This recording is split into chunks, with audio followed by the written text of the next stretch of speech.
Scary, true Starbucks. Horror stories, the barista's secret. In a bustling city, the Starbucks on Fifth Avenue always seemed busier than the rest. Its charm wasn't just in the quality of its coffee, but in the allure of its enigmatic barista, Ethan. Customers were drawn to his charismatic presence, and his specialty drinks were the talk of the town. Each with a unique twist that couldn't be replicated elsewhere. Rachel, a freelance writer and a regular at this Starbucks, noticed something peculiar about Ethan. He had an odd habit of whispering to each cup before serving it, his lips moving in silent conversation. Initially, she brushed it off as a quirky, personal touch. But as Halloween approached, the atmosphere in the coffee shop grew increasingly eerie. One evening, Rachel decided to stay late, working on her latest article. The shop was unusually quiet, and she observed Ethan preparing a drink, his usual whispering more pronounced. Driven by curiosity, she discreetly recorded him on her phone, hoping to catch what he was saying. That night, Rachel reviewed the recording, enhancing the audio to decipher Ethan's whispers. What she heard chilled her to the bone. Ethan was chanting in what sounded like an ancient language, his voice layered with an unsettling echo. The video also captured a fleeting shadow behind him, with no discernible source that seemed to react to his chanting. The next day, Rachel returned, her intrigue overshadowing her apprehension. She ordered a drink, watching closely as Ethan prepared it. As he whispered to the cup, a cold draft swept through the shop, and Rachel felt a piercing gaze on her, though no one else seemed to notice. Consumed by the drink's peculiar, almost intoxicating flavor, Rachel began to experience vivid, unsettling dreams of shadowy figures and forgotten rituals, all centered around the Starbucks location. She started researching the building's history and discovered it was built on the site of an old library that burned down under mysterious circumstances. Rumored to have housed a collection of arcane and forbidden books. Convinced that Ethan's strange behavior and the eerie occurrences were connected to the site's past, Rachel dug deeper. She uncovered old newspaper articles about the library's last curator, a man obsessed with occult research who vanished just before the fire, his fate unknown. The pieces of the puzzle began to fall into place when Rachel encountered an old woman in the local archive who claimed to have worked at the Starbucks when it first opened.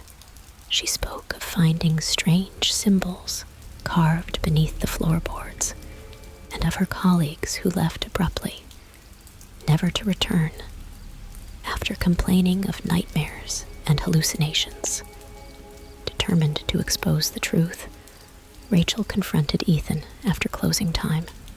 To her surprise, he admitted to using the ancient rituals to infuse his drinks with special ingredients, believing it enhanced the coffee's flavor and kept the customers coming back. However, he confessed that the rituals had awakened something within the building, a presence that now demanded a darker tribute. The story continues, with Rachel torn between revealing Ethan's dark secret to the world and the fear of what might be unleashed if the rituals were suddenly stopped. The Starbucks on Fifth Avenue held more than just coffee and whispers. It was a nexus of the arcane, with Ethan as its unwitting keeper, and Rachel had just stepped into the heart of its mystery.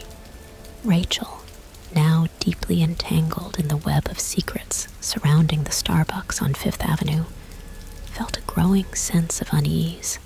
The knowledge that Ethan's rituals were tied to the store's very foundation, and perhaps the cause of the eerie occurrences, weighed heavily on her. She couldn't just walk away. The journalist in her wanted to delve deeper, to understand the full extent of the mystery. The old woman from the archives, who seemed to know more than she initially let on, became Rachel's guide into the past of the Starbucks site.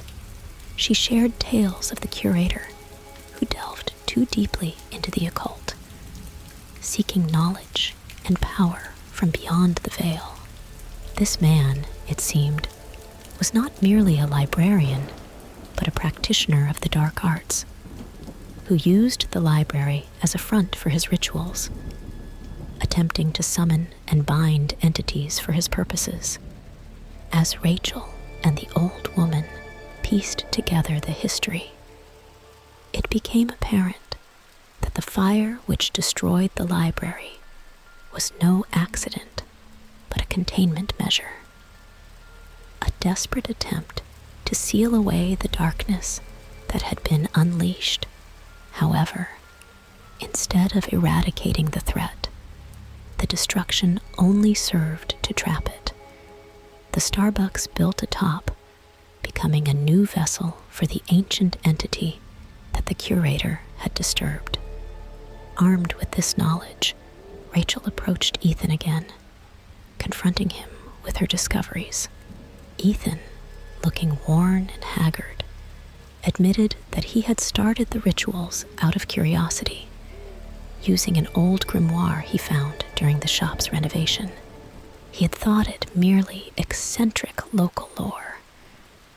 But as the effects on the shop's business and his drinks became apparent, he delved deeper, becoming ensnared by the entity's influence. He revealed that the entity, now bound to the Starbucks location, required a conduit to sustain itself. And Ethan, through his rituals, had become that conduit. The entity fed on the energy of the patrons, their enjoyment and addiction to the drinks fueling its strength. But it was growing hungrier, demanding more than Ethan could safely provide. The revelation of the growing danger prompted Rachel to act. She knew they needed to sever the connection between Ethan and the entity, to banish it back to wherever it had come from. With Ethan's reluctant agreement and the old woman's guidance, they planned a ritual of their own, hoping to cleanse the site and free Ethan from the entity's grasp. As the night of the ritual approached, strange occurrences escalated. Patrons reported seeing apparitions in the shop, and the shadowy presence Rachel once felt grew more oppressive. It was as if the entity sensed their plan and was determined to thwart it. The story continues with Rachel, Ethan, and the old woman preparing to face the entity in a final confrontation within the walls of the Starbucks on Fifth Avenue. With the grimoire's secrets and the old woman's knowledge of the occult, they hoped to end the nightmare that had gripped the location. However, the entity, ancient and cunning, would not be banished so easily. Its ties to the physical world strengthened by years of rituals and sacrifices. The clash between the light of their resolve and the darkness of the entity promised to unveil more secrets of the Starbucks, perhaps revealing that the store's popular allure was just the surface of a much deeper, more ancient battle between forces beyond human understanding.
the night of the planned ritual, the air around the Starbucks on Fifth Avenue was thick with an ominous energy.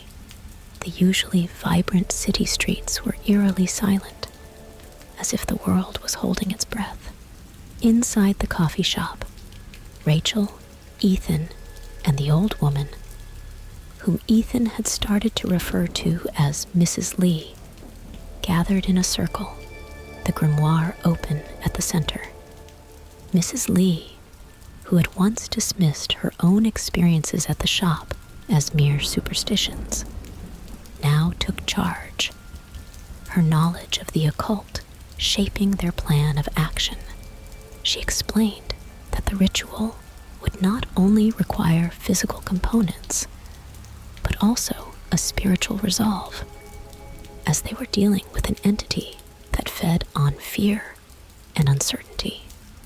As they began the ritual, chanting the incantations from the grimoire, the shadowy presence that had lurked in the corners of the shop since Ethan's first experiments grew into a tangible darkness, seeping out from the walls and floor. The air turned cold, and the candles they had lit flickered violently, as if resisting the wind of an unseen storm. Rachel, her nerves strained, but her determination firm, followed Mrs. Lee's lead, repeating the ancient words that were supposed to bind and banish the entity. Ethan, meanwhile, seemed to be struggling. His connection to the entity, a double-edged sword that gave him insight, but also made him vulnerable to its influence.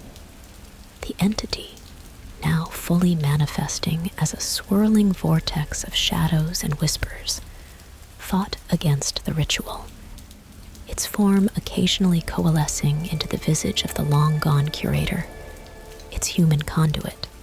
It was clear that the entity had not only been feeding on the energy of the coffee shop's patrons, but had also woven itself into the fabric of the building, the land, and even the history of the town. As the battle of wills intensified, Rachel realized that the entity was bound not just by the rituals or the building, but by the stories and beliefs of those who had interacted with it. The Starbucks, a hub of daily life and routine, had become a source of power for the entity, its very existence sustained by the narratives and energies of countless individuals. With this revelation, Rachel urged Ethan and Mrs. Lee to shift their focus, not just to banish the entity, but to rewrite its narrative, to sever its ties to the place and the people. They began to alter the incantations, weaving in words of release and renewal, urging the entity to depart and return to the void from which it had come. The entity writhed and twisted, its form becoming more erratic, as if struggling to maintain its grasp on the world. Ethan, sweat beading on his brow, used his intimate connection with the entity to push it towards the weakening portal they had opened. His knowledge of the coffee shop's history and the entity's origins acting as a guide to force it back. The story thus continues, with Rachel, Ethan, and Mrs. Lee engaged in a desperate struggle to free the Starbucks on Fifth Avenue from the clutches of an ancient darkness. Their efforts to banish the entity interwoven with the need to protect the community from the unseen forces that had lurked beneath the surface of their daily lives. The outcome of their endeavor remained uncertain, the balance between light and shadow precarious, as they fought to reclaim not just the coffee shop, but the very soul of the town from the shadows of the past. As the ritual neared its critical point, the interior of the Starbucks transformed into a battleground of wills, with the very fabric of reality bending under the strain of the conflicting forces.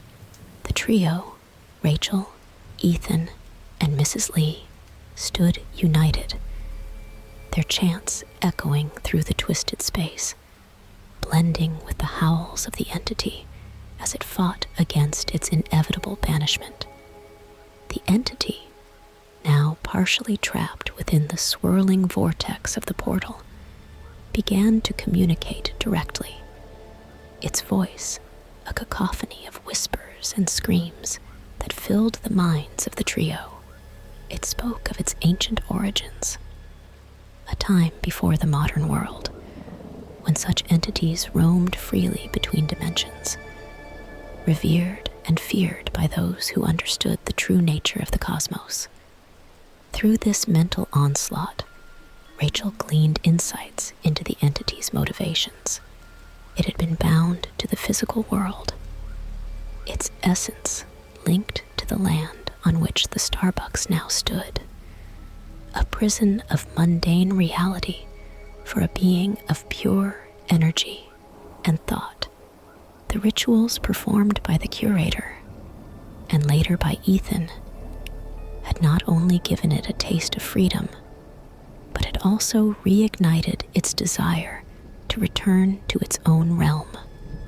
Leveraging this knowledge, Rachel urged Ethan to alter the ritual, to transform it from a banishment into a release, offering the entity the path back to its own dimension. Mrs. Lee, her understanding of the occult deep and nuanced, quickly adapted the incantations, weaving in the new intent, guiding the entity toward liberation rather than destruction. The shop itself, saturated with the energy of countless daily interactions and infused with the entity's presence, became a conduit for the ritual. The mundane and the magical merged, the history of the coffee shop and the entity intertwining to create a powerful narrative of coexistence and mutual release. As they adjusted their approach, the entity's resistance waned, its form stabilizing, becoming less chaotic and more focused. The shadows receded, the air cleared, and the oppressive atmosphere lifted, replaced by a sense of impending transition. However, this change in tactic came with its risks. The portal, now a gateway to the entity's realm, began to widen, its pull growing stronger, threatening to consume not just the entity, but the shop and its occupants as well. The boundary between the worlds grew perilously thin, the reality of the Starbucks intertwining with the alien landscape of the entity's dimension. Rachel, Ethan, and Mrs. Lee, fully aware of the dangers, pressed on, their voices harmonizing in the final incantation, their wills bent on completing the ritual. The entity, its form illuminated by the light of the portal, began to ascend, its essence flowing like a river of shadows into the opening, drawn to the promise of freedom in its own world. The narrative continues as the trio faces the culmination of their efforts, balancing on the knife edge between success and catastrophe. Their journey through the night reveals not only the hidden depths of the Starbucks and its spectral inhabitant, but also the strength found in unity and the power of understanding the true desires of even the darkest entities. As the entity inches closer to release, the fate of the Starbucks, its patrons, and the town of Willow Creek hangs in the balance. The outcome of this nocturnal odyssey yet to be decided.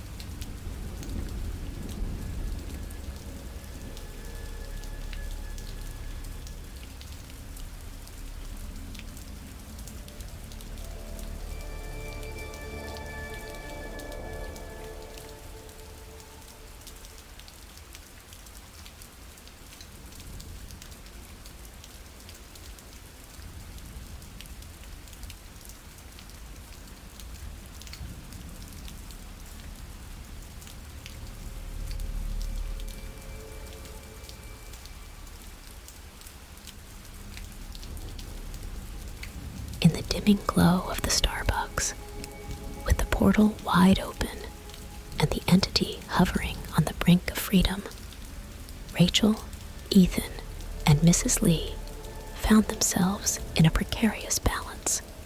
The entity, now partially visible in its true form, a swirling mass of darkness and light, ancient and otherworldly, hovered at the threshold of its home dimension, its pull on the physical world weakening yet still dangerous. The Starbucks, a nexus of so many lives and stories, pulsed with the residual energy of the ritual, the walls and floors etched with the remnants of otherworldly power. The trio, drained but determined, maintained the flow of the incantation, guiding the entity through the portal, their voices the only anchor keeping the shop from being sucked into the other realm. As the entity moved closer to its freedom, the air in the Starbucks crackled with energy, objects levitating and lights flickering, the boundary between the worlds blurring. Rachel, with her keen insight, realized that the entity's departure would leave a void, a vacuum that could cause the Starbucks, and perhaps even parts of Willow Creek, to collapse into the other dimension. Quick thinking and resourceful, she directed Ethan and Mrs. Lee to adapt the ritual once more, not just to send the entity home, but to seal the portal after its passage, to bind the energies and prevent the collapse. Ethan, deeply connected to the shop and the entity, channeled the ritual's power, his familiarity with the place acting as a grounding force, while Mrs. Lee, with her vast knowledge of the occult, wove the sealing incantations into the fabric of the building. The entity, sensing its impending release, paused at the portal's edge, turning its vast, indescribable gaze upon the trio. In that timeless moment, it conveyed a sense of ancient gratitude, a recognition of the efforts made to correct the wrongs of the past. Then, with a final surge of energy that shook the foundations of the Starbucks, it passed through the portal, its form dissolving into the cosmic winds of its own realm. The immediate aftermath was a deafening silence, the Starbucks suddenly ordinary, the early morning light beginning to seep through the windows. The trio, exhausted, looked around the now calm coffee shop, its ambience returning to the mundane reality of a city morning. The portal had closed, sealed by their combined efforts, leaving behind no trace of the otherworldly events that had transpired. Yet the story does not end here. While the immediate threat was gone, the experience had irrevocably changed Rachel, Ethan, and Mrs. Lee. They knew that the Starbucks on Fifth Avenue was more than just a coffee shop. It was a place where different realities converged, a site of power and mystery. As they recuperated, sharing stories and insights, they realized that the night's events had only scratched the surface of what lay beyond the veil of their perceived world. The entity, one of many, was a testament to the vast, unexplored cosmos that intersected with their own reality, suggesting more mysteries to uncover and perhaps more entities to encounter. Their ordeal had forged a bond between them, a shared responsibility to guard the Starbucks and ensure that the seals remained intact. They also recognized the need to explore further, to understand the deeper lore that connected the coffee shop to the fabric of the universe, and to prepare for any future threats that might emerge from the shadows of the unknown. Thus, the narrative continues, with the Starbucks on Fifth Avenue standing as a beacon in the mundane world, a reminder of the hidden mysteries and cosmic forces that thread through the tapestry of existence, waiting just beneath the surface of everyday life, ready to be discovered by those brave enough to look. As the first light of dawn crept through the windows of the Starbucks on Fifth Avenue, Rachel, Ethan, and Mrs. Lee, weary but vigilant, surveyed the quiet coffee shop. The chaos of the night had passed, leaving no trace of the cosmic battle that had taken place. The Starbucks, once a nexus of dark energy, now felt just like any other part of the city, its normalcy restored. In the calm aftermath, the trio discussed the night's events, each trying to make sense of the encounter with the ancient entity and the hidden realities they had touched. They agreed to keep the details of their ordeal confidential, aware that revealing the truth could cause panic and attract unwanted attention from those who would misuse the knowledge. Ethan, forever changed by the experience, decided to leave the Starbucks, seeking a quieter life away from the echoes of otherworldly realms. He passed the management of the coffee shop to a trusted colleague, leaving behind the world of arcane rituals for a new start elsewhere.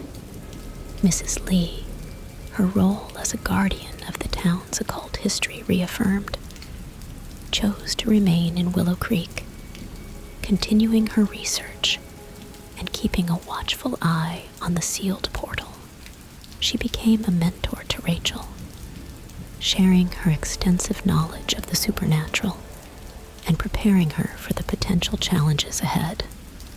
Rachel, her curiosity and sense of adventure undiminished, embraced her new role as a protector of the mundane world from the shadows beyond.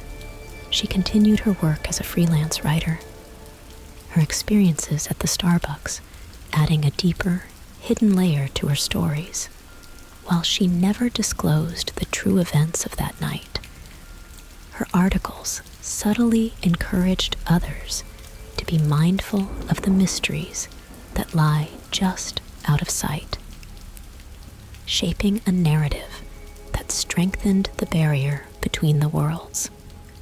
The Starbucks on Fifth Avenue returned to its routine, its customers oblivious to the supernatural storm that had almost unraveled the fabric of their reality. But for those who knew, the coffee shop remained a symbol of the thin line between the ordinary and the extraordinary, a reminder of the unseen forces that weave through the tapestry of existence. The story concludes with the Starbucks standing quietly amidst the bustle of the city, its secrets preserved, a silent testament to the night when the veil between worlds was lifted, and the darkness was held at bay by the courage and resolve of three unlikely guardians. Their bond, forged in the crucible of cosmic conflict, continued to grow, a beacon of light in a world where shadows always lurk just beneath the surface, waiting for the next chapter to unfold.